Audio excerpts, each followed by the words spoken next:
কোরবানির ঈদের সময় পেশাদার কসাই যেন সোনার হরিণ। বাড়তি পারিশ্রমিকের পাশাপাশি কসাইদের অগ্রিম বুকিং দিয়ে রাখতে হচ্ছে।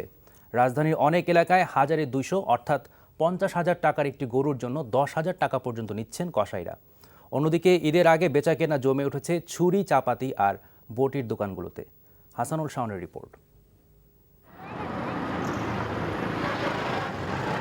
কোরবানির পশু কেনা হয়ে গেছে চিন্তা এখন কসাই নিয়ে, কারণ মাংস কাটতে অধিকাংশ পরিবারেরই একমাত্র ভরসা কসাইরা।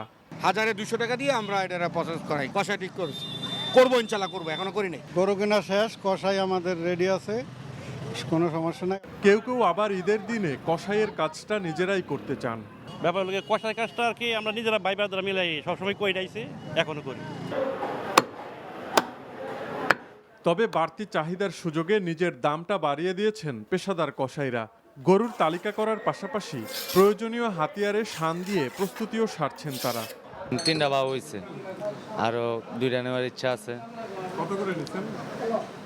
নিচে 1,200 টাকা করে। আমাদের ডিমের মনে করেন সকালে করে 250, আর দুপুরে পরে করে 200। আবার ঈদের সময় একদিনের জন্য কসাই বনে যান নিম্ন আয়ের অনেকেই। এসব মৌসুমি কসাইও নিচ্ছেন প্রস্তুতি। আমি চাকরি করি গার্মেন্টসে, আর প্রতি বছরে আমরা কুরবানি মানে আরেকজনের করে বানাই আর কি। আমরা ছুরি কিনতে আইছি, ওইগুলা কিনা আর ঈদের দিন গরুর চামড়া টামড়া ছিলতে হইব না, গরুর কাজ করবো। ব্যস্ত কামারপাড়াও, কারণ কোরবানির পশুর মাংস কাটার প্রস্তুতি নিতে অনেকেই ছুটছেন ছুরি চাপাতির দোকানে।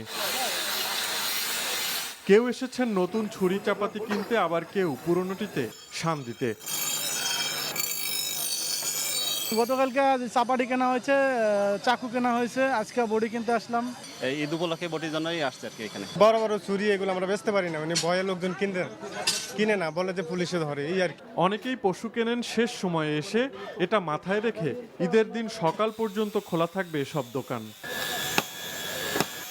Hasanul Shaon, NTV news, Dhaka.